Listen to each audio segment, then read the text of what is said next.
യാതൊരു മെസ്സേജൊന്നും കൊടുത്തിട്ടില്ലെങ്കിലും നമ്മളെ daily contact ചെയ്യുന്ന ചില ആൾക്കാരുണ്ട്. എനിക്ക് മനസ്സിലായി, മിക്കവാറും ബെല്ലടയ്ക്കാനും വല്ല ഫോണിൻ്റെ ആൾക്കാരും ഇവരൊക്കെയാവും വരുന്നതെന്നല്ലേ നിങ്ങൾ പറയാൻ പോകുന്നത്. അങ്ങനെയല്ലാണ്ട് യാതൊന്നും പ്രതീക്ഷിക്കാതെ നിങ്ങൾ ഓക്കെ ആണോ, നിങ്ങൾ സുഖമാണോ എന്ന് അന്വേഷിക്കുന്ന ആൾക്കാർ. ഒരു പക്ഷേ ഇതൊന്നും ഇല്ലാത്ത ആൾക്കാരോട് ഈ പറയുന്ന ആൾക്കാരുണ്ടല്ലോ, ഈ ഫോണിൻ്റെ ആൾക്കാർ വരുമ്പോൾ നിങ്ങൾക്ക് ഇന്ന പുതിയ കാര്യമുണ്ട് അല്ലെങ്കിൽ പുതിയ റിംഗ് ടോൺ വന്നിട്ടുണ്ട് എന്നൊക്കെ പറയുമ്പോൾ ആരാരുമില്ലാത്തവന് അതൊക്കെ ഒരു സന്തോഷമാണ് എന്നുള്ളതാണ് ഒരു സത്യം. പക്ഷേ ഞാൻ പറയാൻ പോകുന്നൊരു കാര്യം, ഇത്തരത്തിലുള്ള ആൾക്കാരെ നമ്മൾ മൈൻഡ് ചെയ്യാതെ നമ്മളെപ്പോഴും ശ്രദ്ധിക്കുന്ന ഒരു കാര്യം നമ്മുടെ ഇമ്പോർട്ടൻസ് കൊടുക്കുന്ന ആൾക്കാരെ പിന്നാലെ പോവുക എന്നുള്ളതാണല്ലോ. എന്നിട്ട് ഇത്രയും കാലം നിങ്ങൾ പോയിട്ട് എന്താണ് നിങ്ങൾക്ക് കിട്ടിയത്? ഇത്ര കാലം നിങ്ങൾ അവരെ പിന്നാലെ പോയിട്ട് നിങ്ങൾ അവരെ മനസ്സിലാക്കുമെന്ന് വിചാരിച്ചിട്ട് എന്താണ് നിങ്ങൾക്ക് സാധിച്ചത്?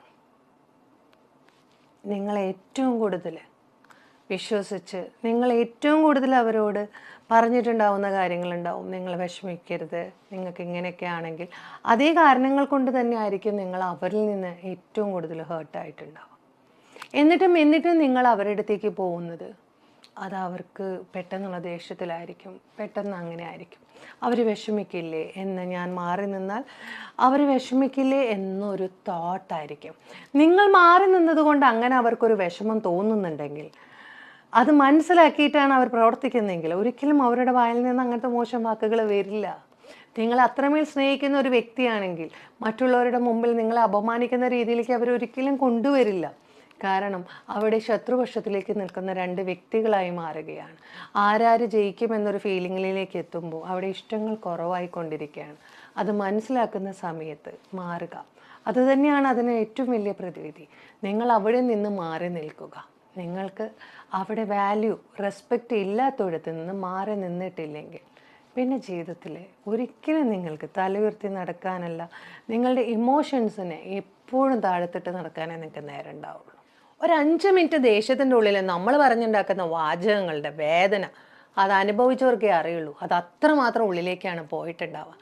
അപ്പോൾ പലപ്പോഴും നമ്മുടെ ദേഷ്യം ഉണ്ടാവുന്നത് വളരെ ചെറിയൊരു കാര്യത്തിനാണെങ്കിലും നമ്മൾ പറഞ്ഞു വെച്ചിട്ടുണ്ടായ വാക്കുകൾ കൊണ്ടുണ്ടാവുന്ന പിന്നീടുണ്ടാവുന്ന പ്രശ്നങ്ങൾ എപ്പോഴും വലുതായിരിക്കും. അതുകൊണ്ട് തന്നെ നമ്മൾ ഒന്ന് ചിന്തിക്കുന്നത് നല്ലതാണ്, നമ്മുടെ ദേഷ്യത്തിനെ ഒന്ന് മനസ്സിലാക്കുന്നത് നല്ലതാണ്.